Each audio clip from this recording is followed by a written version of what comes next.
Okay. Well, we are doing a little sojourn this month into the prayer life, right?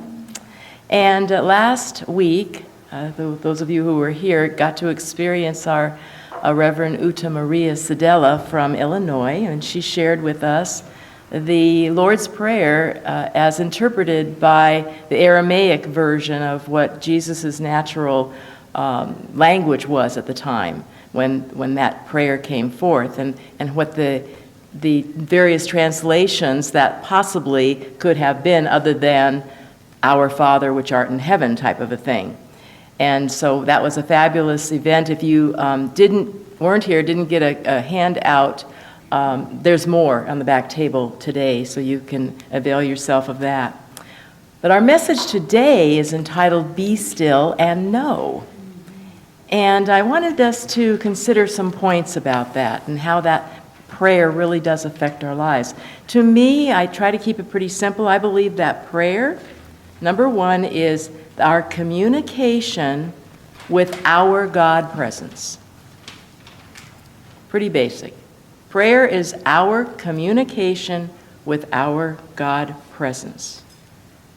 And I'm going to break that down into 3 different steps, 1, 2, and 3. Communication, our, and God presence, right? But what I want to talk about, though, is I'm going to reverse the order as we talk about it. And I want to start with God presence. What is God presence? Do we know what it is, where it is, if it is? We know that there is not a spot where God is not. That this loving, infinite power and presence is everywhere, in everything, as everything, nothing excluded, from this lectern to a gentle breeze. Things you can see, tangible, and things you can't see. Everywhere present. How much of it is everywhere present? All of it, which is infinite. It's a kind of an interesting thing for us in this human body, spiritual beings, having a human experience, to try to really grasp that understanding of this infinite being, of really what it is, how it is, where it is.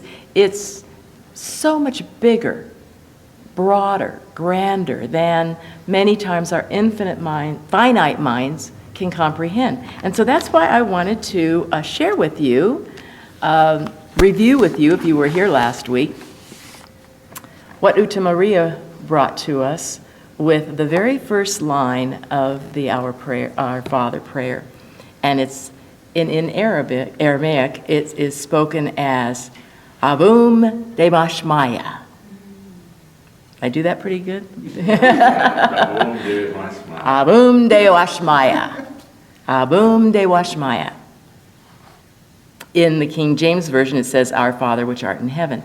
But this is an ancient language, and because it is so intricate, there are many options for translations of really what it could say, what it could really mean. So I'm going to read the ones that she provided to us, and I'm going to stop after each one so you can try to grasp and comprehend the vastness of these ideas. O birther, Father, Mother of the cosmos, you create all that moves in light. O thou, the breathing life of all, creator of the shimmering sound that touches us.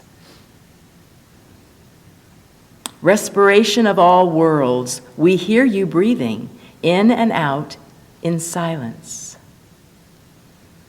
Source of sound, in the roar and the whisper, in the breeze and the whirlwind, we hear your name. Radiant one, you shine within us, outside us. Even darkness shines when we remember. Name of names, our small identity unravels in you. You give it back as a lesson. Wordless action, silent potency, where ears and eyes awaken, there heaven comes. O birther, father, mother of the cosmos.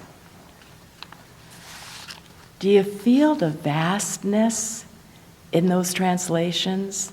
The grander idea? I think so many times when we get so caught up in the routine, in just reciting, Our Father which art in heaven, and you don't get the energy, the essence, the power of what those words and what those ideas could actually be.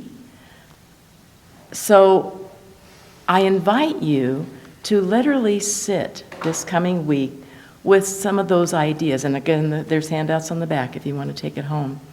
And see how you can broaden your idea of what this father, mother, birther of the cosmos is, and our relationship to it. You see, it's not out there. It's within each of us. It is each of us. Unique, individual, personalized. Can you grab that? Is it simple? No, it's not simple. It's not, because this love is infinite in its nature. And so when we look out on this world, we see all of the variety, all of the spice, they call it, of life, this variety.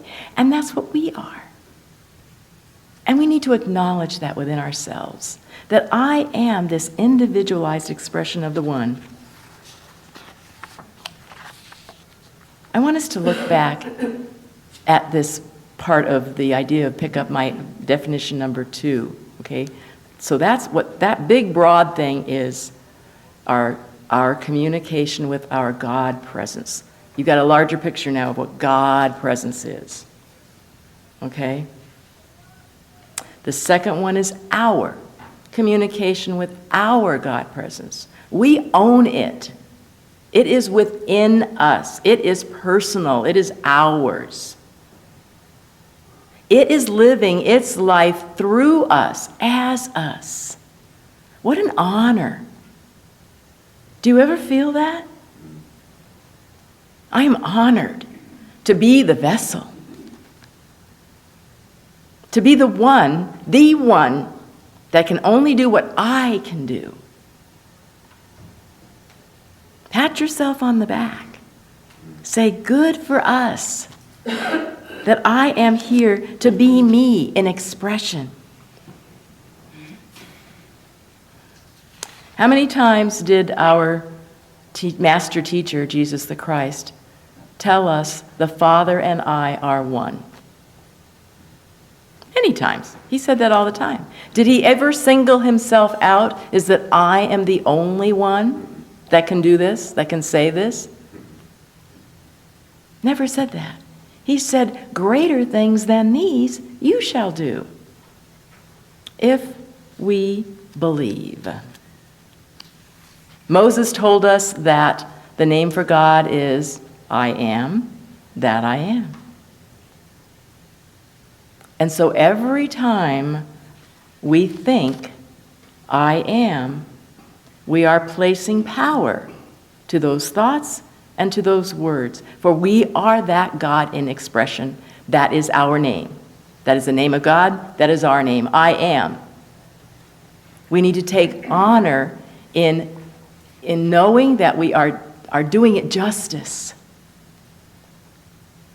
A couple weeks ago, I was on a sojourn with Sil. We went to Sedona for a workshop. It was called The Art of the Feminine Presence. And I wanted to just give you a little hint of what we had reviewed there in that information.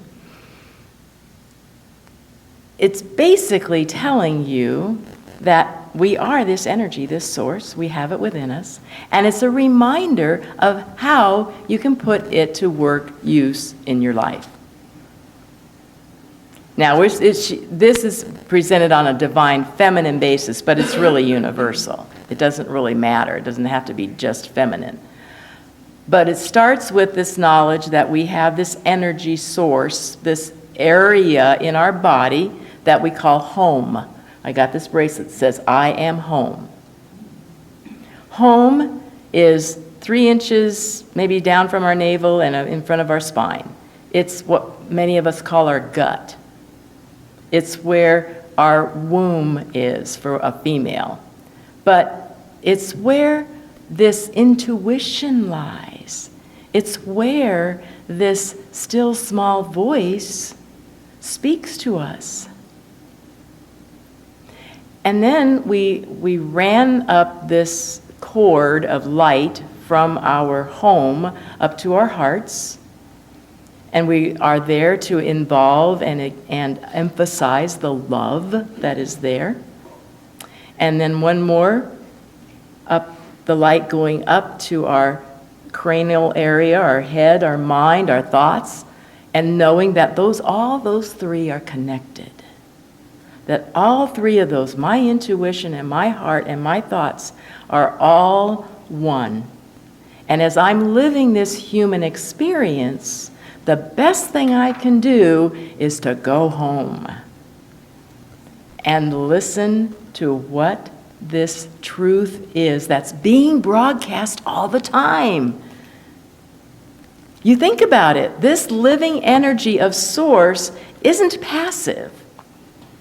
It's not aggressive either. It's eternal. It's there. It's eternally broadcasting. We need to pick up the vibes, the receptivity of what is the truth that it is broadcasting. What is it telling us? What is it communicating to us? That's the first one. Communication with our higher source, with our higher power, God, whatever you want to call it. Communication. It is always giving us what we need. Do we pay attention? Not always, huh? Every thought is a prayer. Yikes. Every thought is a prayer. The cosmos hears it. Be aware. I used to be sarcastic, and I used to have a lot more of being, the flippant kind of things. I really try to catch myself not doing that anymore. Because as Michael Beckwith says, the cosmos, the God, presence and power, is listening, is hearing. It doesn't know what you want, it knows what you're interested in. And when we speak and we give energy to those thoughts that might be negative, that might be something that we really don't want, the universe is hearing and is responding. So we need to think of ourselves as settling into acknowledging that this power and presence that's there is communicating to us. It's there. It gives us these truths. We can choose to listen to that truth, or we can choose to listen to a falsehood. Whatever the case might be, I want you to consider what the 23rd Psalm might say in a different manner. The Lord is my programmer. I shall not crash. He installed his software on the hard disk of my heart. All of his commands are user-friendly. His directory guides me to the right selections for his name's sake. Even though a minefield of options, I will fear no bugs, for he is my backup. His password protects me. He prepares a menu before me in the presence of many hackers. His help is only a keystroke away. Surely goodness and mercy will follow me all the days of my life, and my file will be merged with his and saved forevermore. It's funny, but you can relate to that, can't you? Yes, Saved forevermore. And speaking of that, it's kind of interesting because literally at home and work, I subscribe to this company called Mozy, and they do a backup, an automatic backup of everything in your system, or tell it what you want it backed up. And it puts a little notification on my computer that, okay, Mozy just backed you up, blah, blah, blah, whatever. And this couple weeks ago, all of a sudden, it says Mozy hasn't backed up in a while. And I thought, why is that? What's going on? And then this other word said carbonite. What's that? So then I Googled it, of course. If you want to know anything, you Google it, right? So I Googled it and said, oh, Mozy is being bought out by Carbonite. Okay, then that's cool. That's very fine. So then I talked to my friend at work. And I said, yeah, it's merging, blah, blah, blah. You know, okay, everything's good. And they were taking my $5 out of my account automatically, so they were debiting it, being paid for it. But I still had this thought, it doesn't seem quite right. Where is Carbonite on my computer? I don't see that. And all it's telling me is Mozy's not doing it, and yet they're taking my money. Oh, I don't know. And so fortunately, and they had this little email, you can communicate with them. You can ask them questions. If you have any concerns, let us know. So I typed out my concern. Well, I don't really see it. This says stop backing up. I'll have you know my prayers were answered today. My communication was completed. Because the little icon, little carbonate icon, which is on my one at work, hadn't been one at home, popped up. All was well. Yay. Why am I telling you this? I'm telling you this because I believe that it relates to our prayer life. What does it relate to? It relates to knowing, first of all, what you've got on your computer, in your hard drive, from what that 23rd Psalm said. What am I? What is really on my computer? How can I verify this? Well, they're taking the money out. We are paying every day in spiritual coin for what we experience in life. Think about that. Are you paying to the right provider?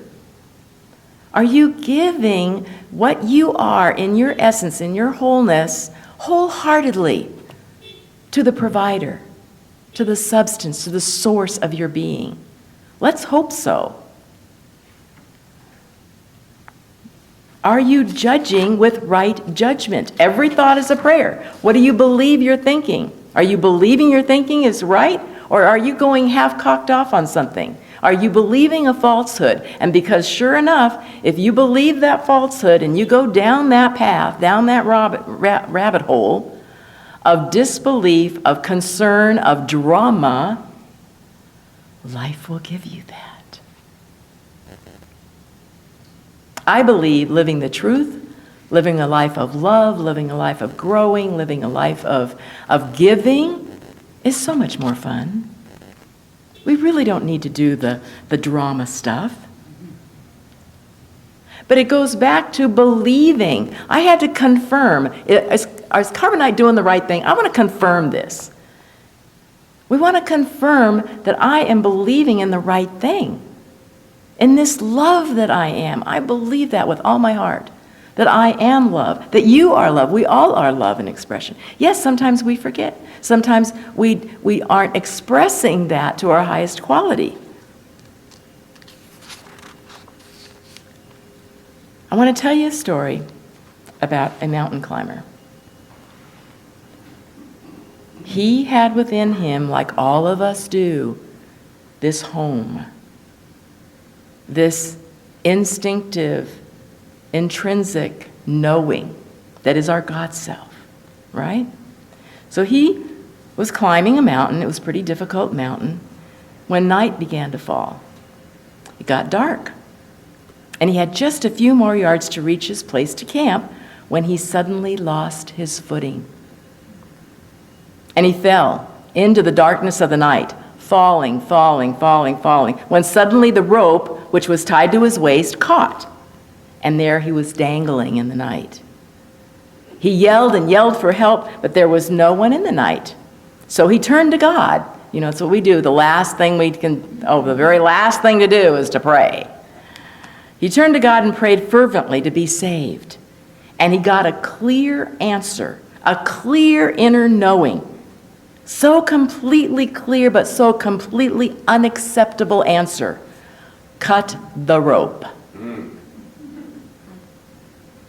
Our mountain climber was too afraid to cut the rope. Understandably so. So he just hung on. The next morning, other climbers came along and found his frozen body hanging 2 feet from the ground. How many times do we ask, we get the message, we get the answer, and then we don't believe it. We don't follow up on it. We don't trust it.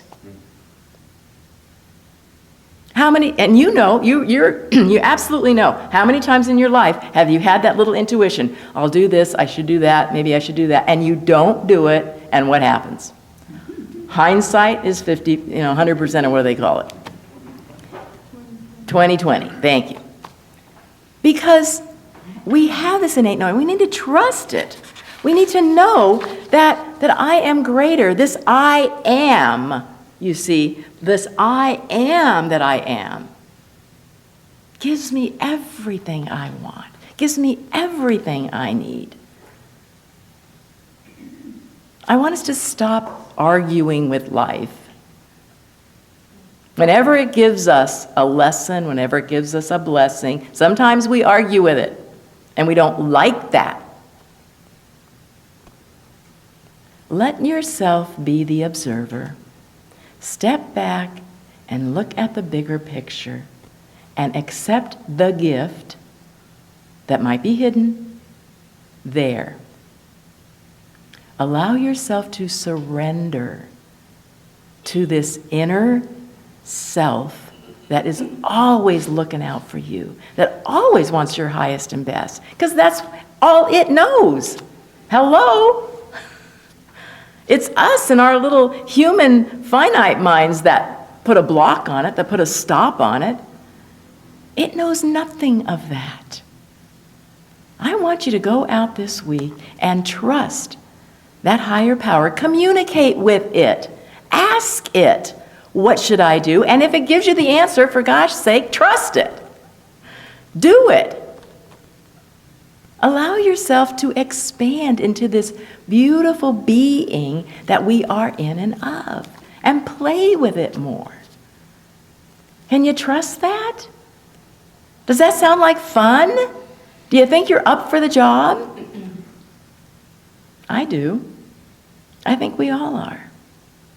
And yes, it takes intention to go within, to be still and know.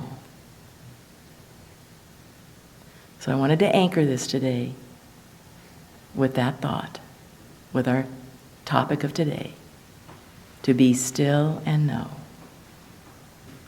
And you can join me because you know this. Be still and know that I am God. Be still and know I am God. Be still and know that I am God. Be still and know I am God. Be still and know that I am God. Be still and know I am God. Be still and know that I am God. Be still and know I am God. Take that mantra with you this week. I love you. Namaste.